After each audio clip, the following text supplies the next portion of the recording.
Hello guys, welcome back to my channel Monica blog and lifestyle. তোমরা কেমন আছো? অনেক দিন পর ফিরে এলাম তোমাদের সামনে। তো দেখো, সকাল সকাল ভিডিও শুরু করছি আর সকাল সকাল বাগানে এসেছিলাম। কত ফুল ফুটেছে দেখো। এই ফুলগুলোর কি নাম অ্যাকচুয়ালি আমি ভুলে গেছি, এখন এই মুহূর্তে মনে পড়ছে না। প্রতিদিনই মনে করি যে এই নামটা, কিন্তু বলার সময় ভুলে যাই। তো জানি না কেন ভুলে যাই। আর গাঁদা ফুলের গাছগুলোই দেখো কি সুন্দর ফুল ফুটেছে। অনেক দিন ধরে কোনো এনার্জিই পাচ্ছিলাম না ভিডিও দেওয়ার, কেন বুঝতে পারছি না। একদমই ভিডিও করতেও ইচ্ছে করছে না, আর ভিডিও দিতেও ইচ্ছে করছে না, কেন জানি না। তো যাই হোক, আজকে ভাবলাম যে চলো একটা ভিডিও তো দেয়াই যায়। তো এডিট করলাম এই কিছুক্ষণ আগে। তো তারপরে দিলাম আর কি। তো জানি না কেন এরকম হচ্ছে, কিছুদিন ধরেই এই সমস্যাটা আমার মধ্যে চলছে। মানে মন ঠিক নেই বলবো না, তো শরীর ঠিক আছে, মনও মাঝে মধ্যে আপসেট হয়ে যাচ্ছে, কেন বুঝতে পারছি না। তো যাই হোক, এরকম হতে থাকে সব সময়, মাঝে মধ্যেই মুড সুইং হতে থাকে। তো যাই হোক, যখন ফিরে এসেছি ভিডিও করব, আশা করছি প্রতিদিন ভিডিও দেওয়ার চেষ্টা করব। তো দেখো প্রজাপতিটা কি সুন্দর উড়ছে, কি ভালো লাগলো না দেখতে? তো আমার তো খুব ভালো লাগে জানো তো। আর তোমাদের কেমন লাগলো অবশ্যই জানিও। দেখো এই ফুলগুলো তুললাম, তুলে তোমাদের সাথে একটু শেয়ার করলাম। রজনীগন্ধার মতো দেখতে না কিছুটা? তো চলো, এরপরে করব রান্না বান্না। কী রান্না বান্না করব সেটা তোমাদের সাথে শেয়ার করব। তো কী রান্না করছি চলো দেখে নাও। রান্না করব করলা ভাজা। তো করলা ভাজা করতে যে এত টাইম লাগে, মানে আমার সত্যিই ধৈর্য ধরে না গো আর। তো এখানে রান্না করব তরকারি, আর এখানে পুঁই শাকের ঘন্ট রান্না করছি। তো দেখো ঘন্টটা প্রায় হয়ে এসেছে, এরপরে নামিয়ে নেবো। আর আলু পোস্ত রান্না করব। তো এগুলোই হচ্ছে আজকের রান্না বান্না। তো এই তরকারিটা নামিয়ে নিয়ে পোস্তটা বসিয়ে দেবো। দেখো পোস্তটাও হয়ে গেছে, এর মধ্যে পোস্তটা অ্যাড করে দিলাম। এরপরে একটু সর্ষের তেল দেবো, দিয়ে নামিয়ে দেবো।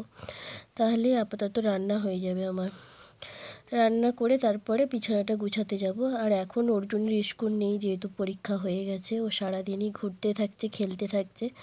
তো আর পড়াশোনা করারও কোনো ইয়ে নেই, একদমই পড়তে চায় না। তো চলো, শীতের দিনে ব্ল্যাঙ্কেটে তো ভর্তি থাকে বিছানাপত্র। তো চলো এখন ওই ব্ল্যাঙ্কেটগুলো গুছাই। আর কেন জানি না বারবার লাইটটা অফ অন হচ্ছে, বুঝতে পারছি না কেন। তো বিছানাটা ঝটপট করে গুছিয়ে নিই, তোমরা ভিডিওটা কন্টিনিউ দেখতে থাকো।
তো দেখলেই তো বিছানা আমার গুছানো হয়ে গেছে। এখন আমি পাখিটাকে বের করে দিলাম, কারণ পাখিটাকে সকাল থেকে বের করা হয়নি।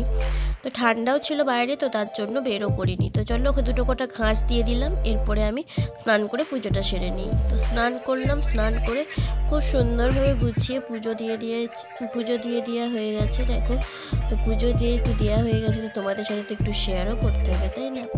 পুজো দিয়ে দিয়েছি, এরপরে করব খাওয়া দাওয়া। আর খাওয়া দাওয়া করে এখন ঘুমাবো। তো শীতকাল যেহেতু একটুক্ষণ পরেই সন্ধে নেমে যায়, তার জন্য এখন আর ঠিক ঘুমটা হয় না, হাতে মোবাইল চলে এলেই ঘুম চলে যায় কোন দিকে। তো যাই হোক, এখন কার মতন আজকের দিন শেষ করলাম আর ভিডিওটাও আমি শেষ করছি। কেমন লাগলো অবশ্যই কমেন্ট বক্সে কমেন্ট করে জানিও। আর ভিডিওটি যদি তোমাদের ভালো লেগে থাকে অবশ্যই লাইক, কমেন্ট, শেয়ার আর সাবস্ক্রাইব করে দিও। আর যারা নতুন বন্ধুরা আমার ভিডিওটি দেখছো প্লিজ চ্যানেলটা সাবস্ক্রাইব করে পাশের বেল আইকনটা অন করে দিও, যাতে নতুন নতুন ভিডিও আপলোড করার সাথে সাথেই তোমাদের ফোনে নোটিফিকেশান চলে যায়। সবাই ভালো থেকো, সুস্থ থেকো, সবাইকে ভালো রেখো। Tata, bye bye.